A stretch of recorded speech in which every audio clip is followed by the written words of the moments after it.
This is Rough Drafts Welcome, the podcast where you can mess up, and we can too. I'm Sachiko. And I'm Erin. And together with the editors at Salt and Sage Books, we're changing the face of storytelling, one rough draft at a time. We're glad you're here. Let's get started. Hello, everyone, and welcome back to today's episode of Rough Drafts Welcome. I am so excited about this episode because we get to meet one of my very favorite people in the entire world. Hello, how are you? Hi, good actually. It's a little bit chilly here, so that's good.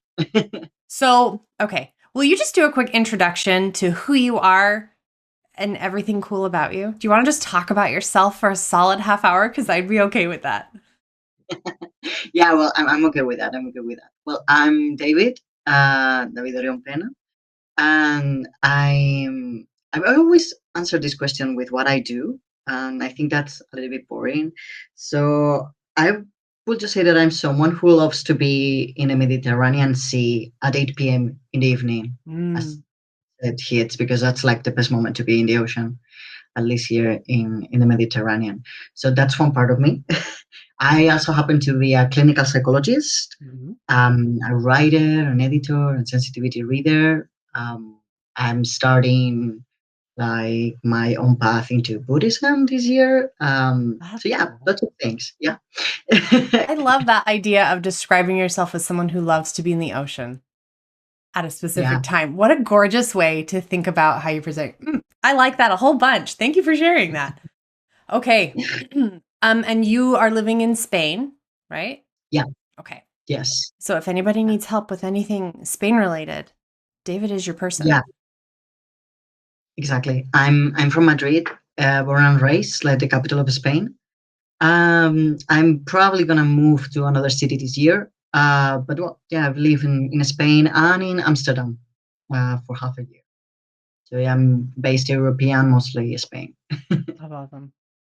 Okay, so you have been with Salt and Sage for, gosh, it's been at least 4 or 5 years now.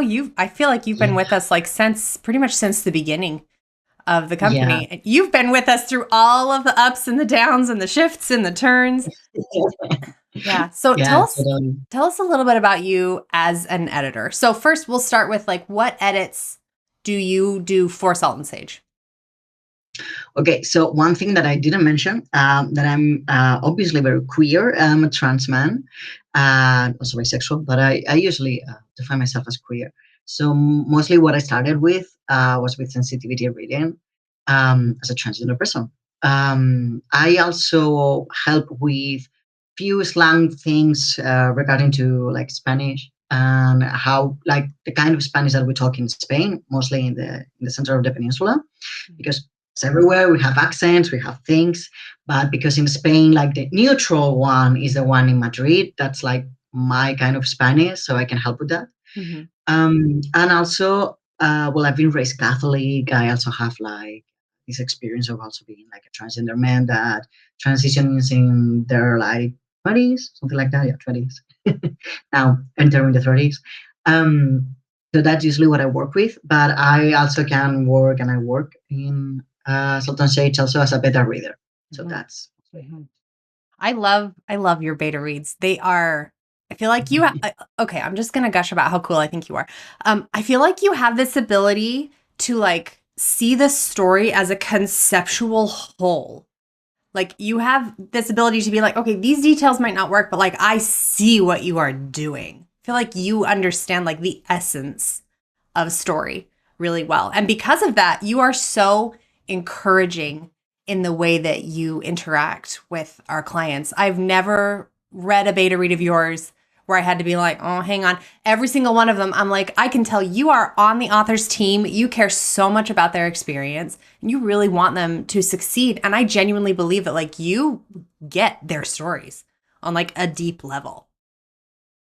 I mean, like everyone who works, like who wants to work with Salt and Sage and mostly like sensitivity reading, beta reading, when they're like giving us the manuscript, that's some part of theirs, that's something that you put effort and you put a lot of emotions, even if it's non-fiction, even if it's fiction, there will be a big part of you there. So I want to honor that, that we can always do things better. And I want to, like, my job, obviously, most of the time is to help things be a little bit better. But it's no use if I'm not like kind enough, It's like if I tell you what's wrong, but without telling you what I absolutely adore, because even in I've sometimes have worked with some stuff that it's maybe not my usual taste, like they used to think that I will read or I will play or anything.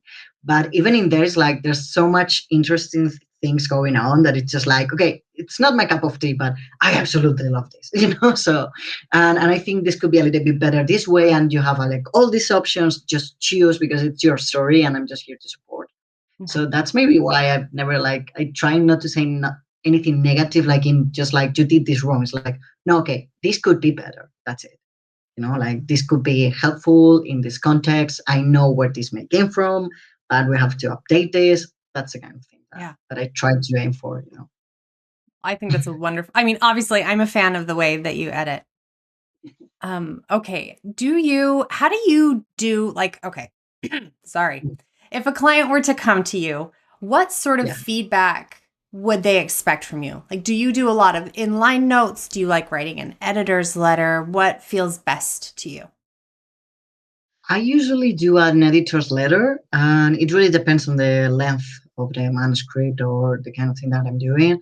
But usually, when I get the like everything that I have to review, I pull up the iPad and I just start scrambling over, like writing notes and everything. And once everything that's done, I will sit down and write the editor's letter. I usually go like, okay, so in this page, in this so even if it's not inline, it's still really methodic and in the same order that I'm presenting the stuff. So it's easier also to change stuff if that needs to be done. So I'm more of an editor later, because I it gives me a little bit more freedom to also, like, I can put like a whole resources um, paragraph at the end. So it gives me more space to work like that, but that's just my style. Well, and it's more, I mean, I know it depends on each editor, but I feel like your style is like you lean a little bit more conversational.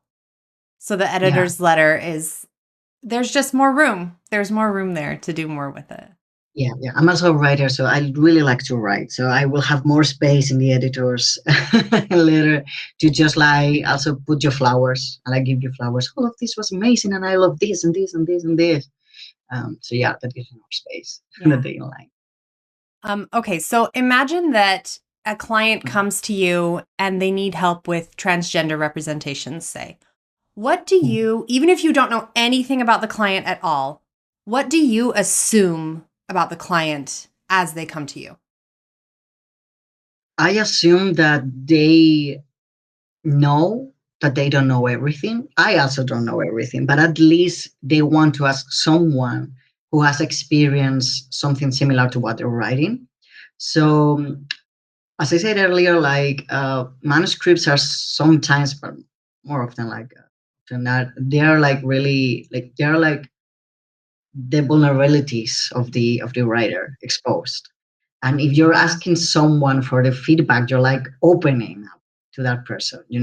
So even if they're doing like some things that I'm just like, oh my God, how could you write this? Yeah. It's like, okay, but this person has like, at least is here, like they're here, they're trying, they're asking for feedback, for support, for help, for more information. So that's what I try to focus on. It's like, okay, you can mess up as much as you want. But if you're here, you want to do better and you want to be like more mindful of what you're doing.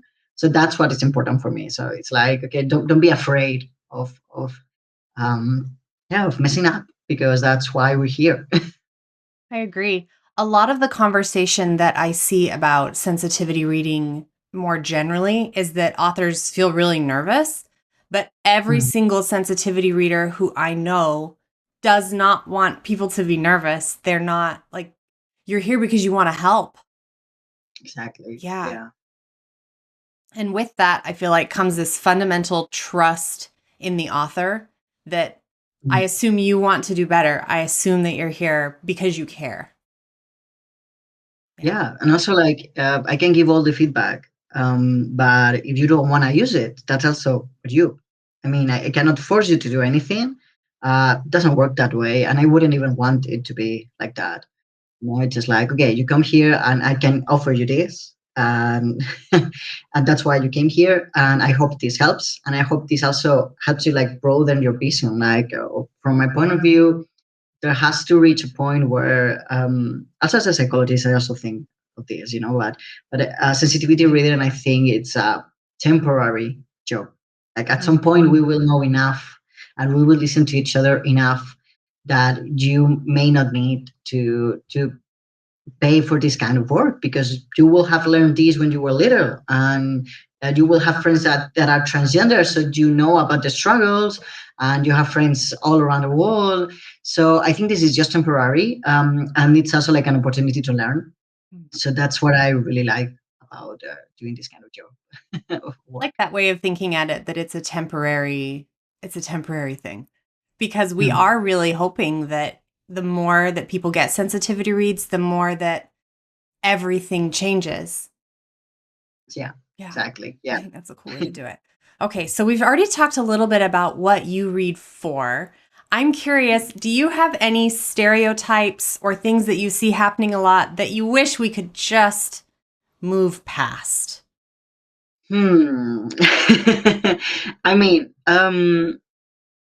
yes and no. I mean, there's like some things that I really like to, I don't know, put aside is I think there's a lot of stuff on young adult section that shouldn't be on young adult. They probably are young adult because they're written by women or people who are like feminine aligned, but you read the stories and it's not young adult. This is just like, it's, it's just fiction and that's it. So sometimes I'm just like a little bit sad of just seeing like young adult, and it's like, okay, this is not it. This is like different kind of story. I'm also maybe a little bit tired, but that has to happen. I don't know, like maybe in the 90s, in the 2000s, you had like the best gay friend stereotype, no? And now you have sometimes like at least you have to have one transgender person in the book, and it's like, okay, maybe not all books need them, but if you want to do it right. I don't know. It's just something that I really like is just make everything transgender. I really like that. So it's like if you're aiming for something and you plan it as something that is straight, that's okay. I mean, that's fine. If you want to explore and have some secondary characters that are transgender, that are queer, that's also fine. But maybe I don't know. I'm just a little bit tired of this temporary place that we are like, okay, now we are like the trans cool friend or the lesbian cool friend, and it's like, okay, but I keep seeing more books where we are like the focus of the story, like the protagonist and everything. So that's also a thing that I'm like, okay, I'm a little bit tired, but I also see the shift happening, so it's not that bad. I feel like that happens a lot with queer representation, especially. I noticed it a lot in the early 2000s, where we had that whole trope where if you had a queer person in the book, then they were going to be the one who died.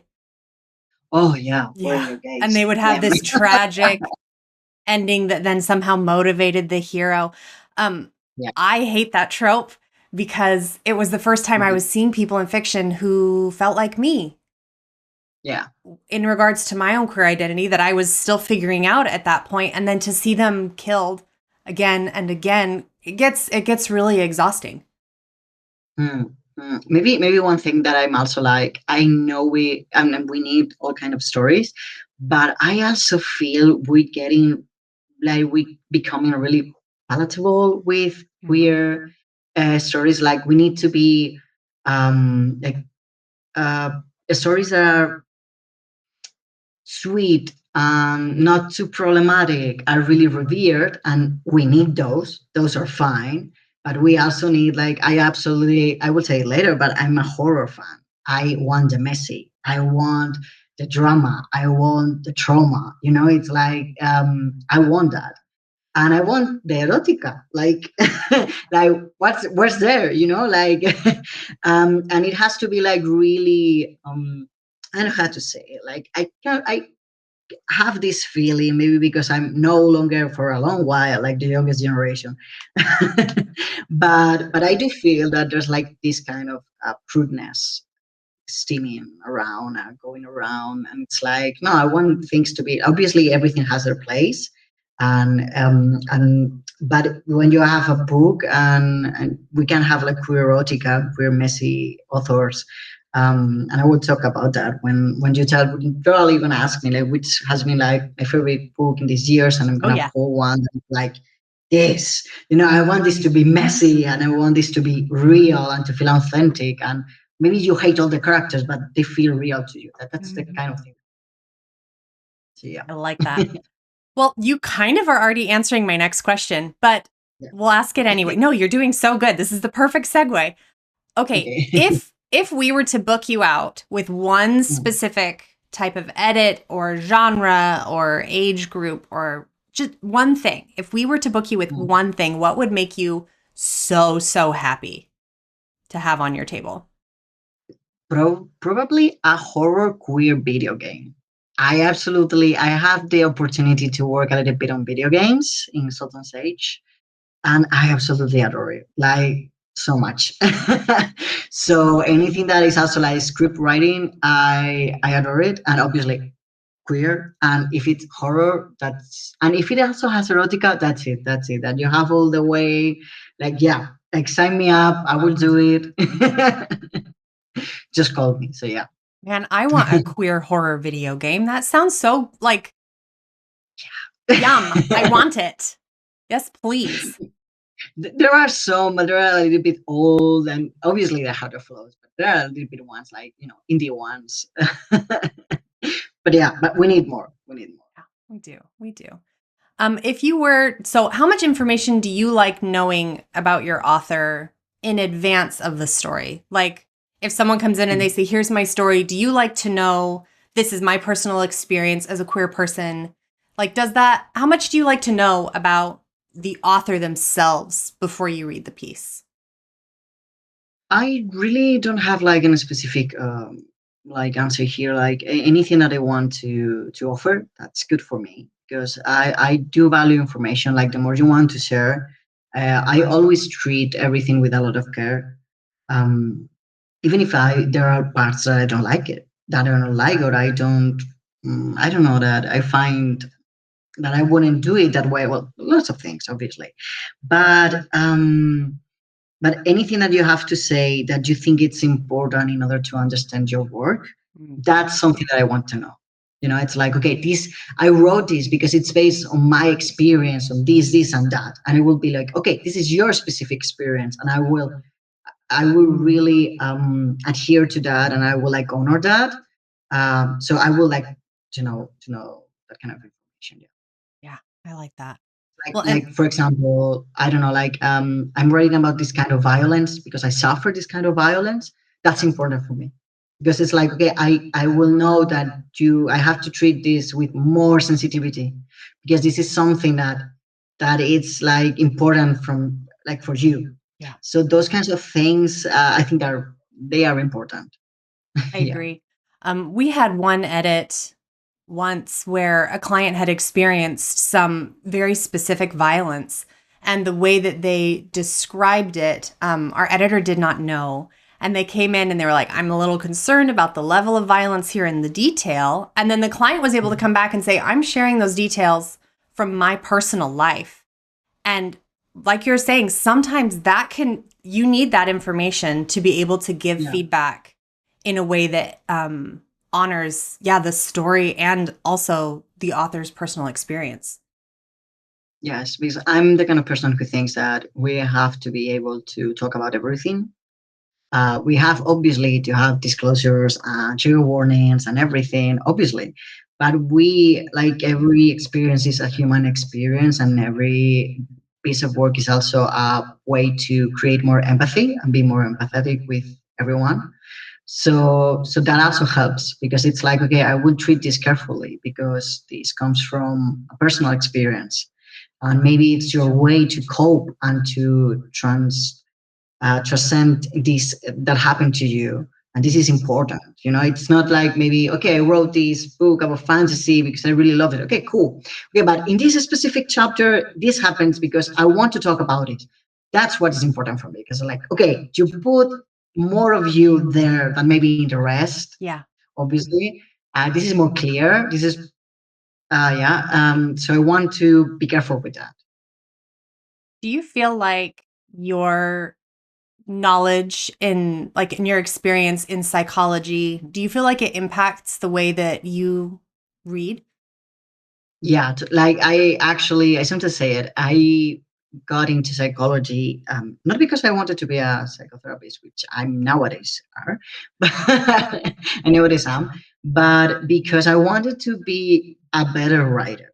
Mm. Like I got into psychology because I wanted to write better and write better characters, and I came out literally coming out like hey, I came out of my studies knowing more about myself. The more I study, the more I work on myself. Now I'm at a moment where I've worked on myself enough so I can like accompany and support other people in their own journey. Mm-hmm. So I really reflect that in the way I work with books also. So the way I read, the way I treat stories, the way I treat. I love video games like visual novels because I'm not that good on like the gaming side. I'm more on the story, you know. So anything that is visual, anything like is, mangas, anime, animation, anything. I love anything. So as long as it's like a compelling story, I just be there. Yeah. I like that. Okay. I feel like you have answered all of my questions already, but I'll ask it again.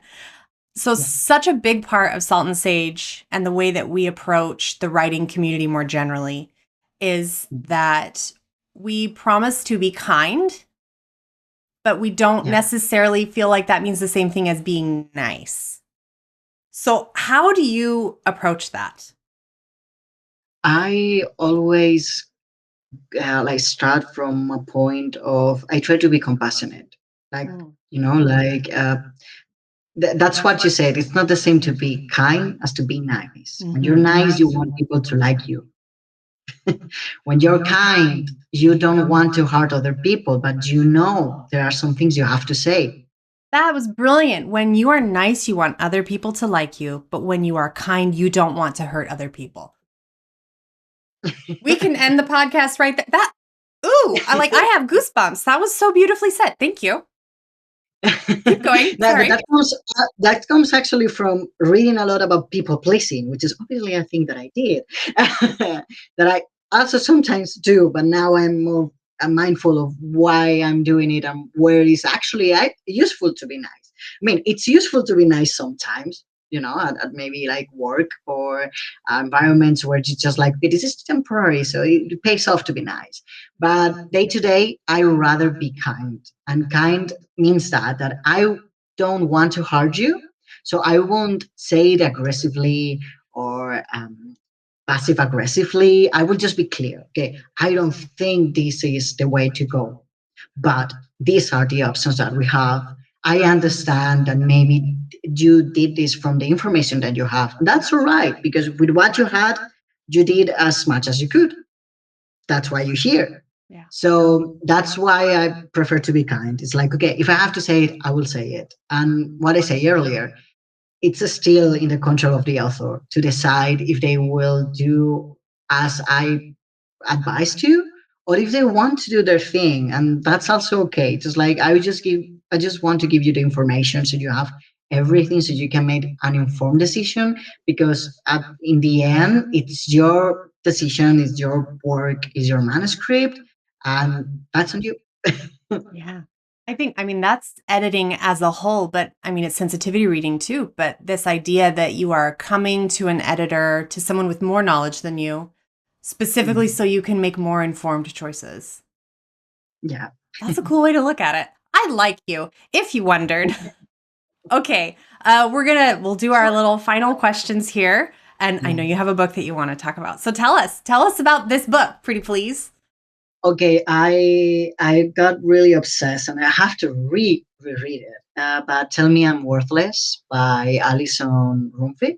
And I think I have this book from the editor, like Cipher Press, but I think that Alison was like the author was able to reprint it with another publishing house.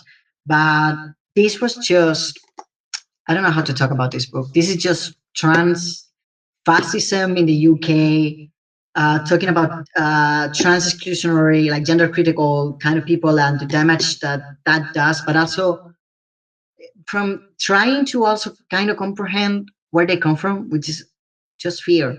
Like I understand it's fear, and it's fear of things that we don't know. It's really raw. You know, there is violence. It is also like really creative in the way that like Alison Ramfit conveys the story. Like they do pretty interesting things. And so I just really adore this book this year. Like last year, I actually bought it in London. Um, so that was also cool. Like I could do a little trip and buy it there. But yeah, I absolutely love So this book. tell me the title one more time because I'm going to look it up. Yeah, Tell Me I'm Worthless. Tell Me I'm Worthless. Yeah. Okay, I've got it. Ooh, I'm excited to read that. It sounds really like impactful. Yeah, yeah. It's like there are little pieces, like a few pieces of media, because I'm gonna be like really wide here, that have made me sick. Like in the sense that I feel like physically bad. Yeah. Like I feel ill. Like this is moving things inside me that are not nice, but I really love that feeling. You know, like I obviously love creations that and art that move me in a like more not positive, but more like cool sensations. We all like love to feel happy, to feel love, and that's also like really powerful. But to be able like to touch something that is dark and make you sit with that uncomfortable feeling, that's amazing. I Like mean, that, that's I hope, yeah. So be prepared. Like if you read this book, just be like in a good moment in your life where you can tolerate being like feeling bad and feeling like who I'm gonna believe in this book, and all of them have done terrible things, but they're also people. So yeah, I wonder you if have to be very open minded. Yeah, is that like the heart of horror? Is that yeah, sense of I'm sitting with something uncomfortable and dark yeah. and you have to like deal with it? I've never super understood horror as a genre because I get scared really easily. But that makes so much sense to me that it's not so much about being afraid, but it's about like looking at the shadows and Yes. feeling that like reflected back in you. Yeah. There's a lot of people who having like well, a lot of queer people orbit around horror because we've mostly been the monsters in other stories. So yeah, so it's more, yeah. So it's easier for us to connect with those who are marginalized, who are treated as less because things, you know. Um, so that's one of the reasons. Like I actually like I haven't read actually like big names of horror, to be honest, and I just started to like horror maybe 5 6 years ago, and I don't even know how it started. Well, yeah, I know how it started. Welcome to Night Vale, obviously, like podcast. And I just like started dipping my toes and just finding that there's also like comfort in knowing that maybe we are the monsters and that's fine. And it's cool to be the monster and to look inside and look what scares you. You know, like from a Western point of view, you cannot be a bad person. Like being Right. I've been raised Catholic Christian, you know, like being a bad person means you're going to hell, things like that, you know. So when you've grown up feeling that you're a bad person just because of who you are, Mm. horror gives you that space of being like, okay, so I'm the monster, so what? So So it gives you what? a lot of freedom. I Yeah. love that. Okay, you mentioned your podcast. I want to tell people about it. Where can they find you? What's it called? Okay, so my podcast is called Dos, like number two in Spanish, After You. You can find it on Spotify, Apple Podcast, like everywhere. Okay, I'm looking it up now. Yeah, I actually created lead like well, I wrote it a little bit earlier, but Here I it yeah, is. I I We'll put the link made in the it. notes so people can just Oh, click and jump over and listen. yeah, I made it like during like I, I forgot the word in English because I've been telling it so much in Spanish. But quarantine, we have to be Yeah. quarantined because in Spain we had to stay indoors, like really indoors, for about 4 months. I don't like from March to June. Like I remember I could go on walks on June and I walked every because obviously you saw all people in your neighborhood like just going for a walk. So yeah, I had written it a little bit earlier, and what inspired me is like one of my favorite shows is Hannibal and NBC One, like Brian Fuller. I also really liked Up Until the End, Killing Eve. And I just wanted to do like, okay, let's do some messy queer horror love, Yes. but with transmasculine people. And well, all the voice actors in season one, so far only have season one. I'm working a little bit on that. But in season one, all the voice actors are transgender people. Like we are all trans people from Spain. And the podcast is both in English and in Spanish. That's something that is also like really fun that I wanted to do because I wanted to do something in Spanish, but I also have a lot of friends who only speak English. So it's like, okay, I want to do it for both of them. Hi, I'm the friend who doesn't speak Spanish. I'm grateful that you do it in English so that I can listen too. Yeah, I actually prefer my voice in English, to be honest. Like I like even tell my people in Spanish, just like listen to it in English, and then some episodes where I'm not talking that much. Like some of the other actors like shine more in Spanish. It's like okay, so you can mix, Yeah, but most of them are amazing in both languages. So yeah, that's cool. Okay, well, you guys should all check that out. Dos After You. yeah. We'll link it. Okay, do you have a favorite animal? Yeah, cats. I'm very basic. That's not I basic. love Cats are wonderful. I love black cats, but funnily enough, I have now two rat pets that I Oh, absolutely adore. Yeah, one of them is just my baby. I'm all the time just taking him out of the cage, and he likes now to. I'm watching One Piece by myself, so sometimes I just take him out, and he's just like stays like on me, and I'm just petting him like the whole episode, and he's just like that chilling with sounds me like the whole heaven. episode. Yeah, yeah, he's in heaven, and I'm just like so. That's It's really lovely. nice. That makes Yeah, me but I happy. want I want a black cat in the future, more than one cat. But I told my partner at least I need one black cat because I absolutely adore Well, agreed. You need at least one black cat. at least one. Do you have a preference between audiobooks, digital books, physical books? How do you feel about all those? I'm more of a physical books kind of guy, to be honest, because I'm that kind of person who will like open the book all the way up and do this. I know there's a specific word in English for this, like just Oh, yeah. Dog ear. yeah, yeah. Yeah. I do that all the time. Obviously, with the books that I read, like I read for psychology and for like my formation, they are all highlighted. But sometimes when I really, really like a book, I will like make the book myself. It's like I really like this phrase, so I'm gonna like uh, write it everywhere, and I'm gonna write notes. And I absolutely love this. And um, if I'm gonna share the book with a friend like I'm gonna learn the book. I will try also to leave notes like I like this. Like how do you like that? And I That's like the sweetest gift in the world is to give someone an annotated book. That makes what if any of you need an idea for a writer in your life, an annotated yeah, book is that's a gorgeous gift. like I had the privilege because for me it was like really amazing. My favorite book got translated into Spanish. Little bit because of my hand because I was working more or less with the editorial, the publishing house who made it like translated into Spanish. And my partner finally read that book, like the trilogy.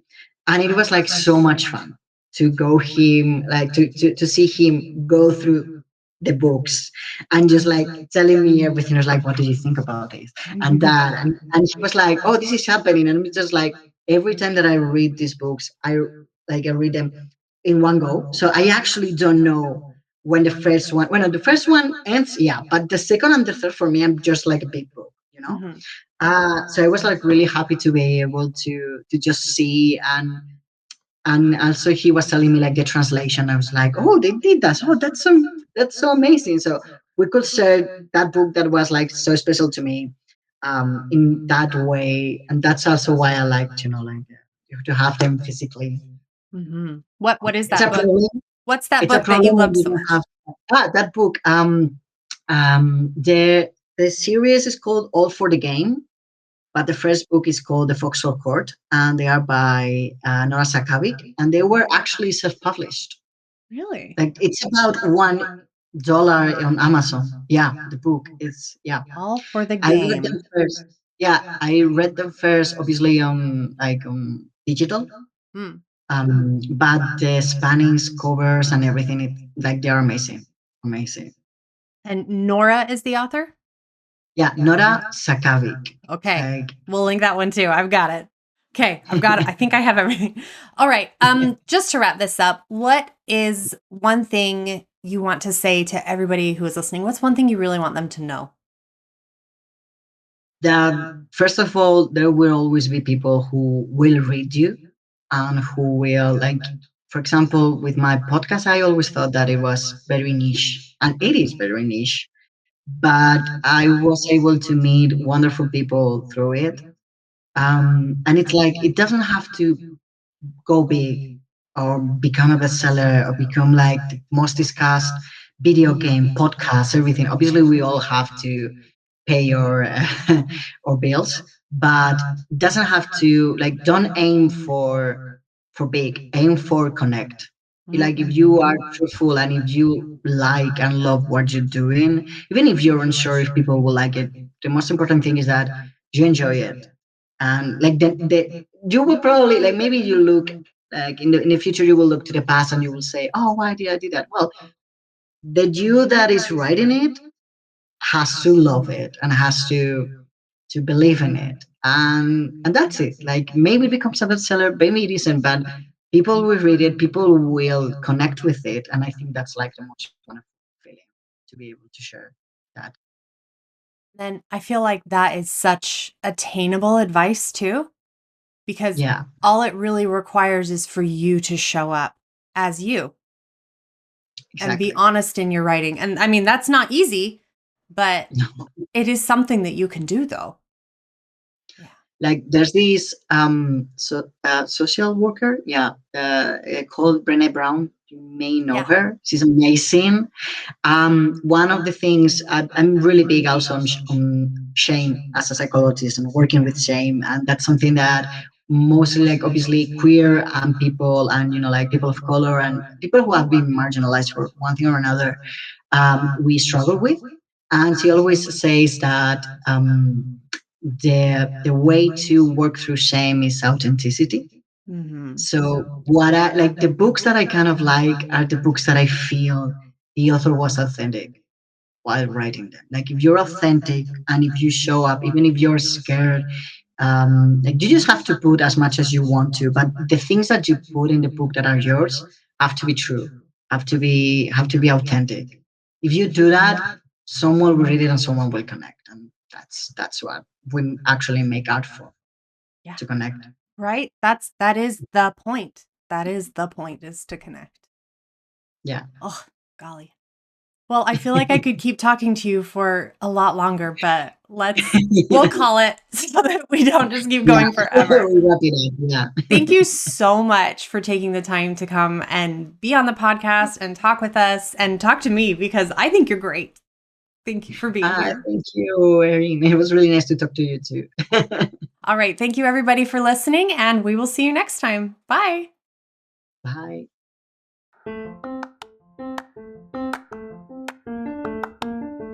This has been Rough Drafts Welcome. Thank you so much for listening.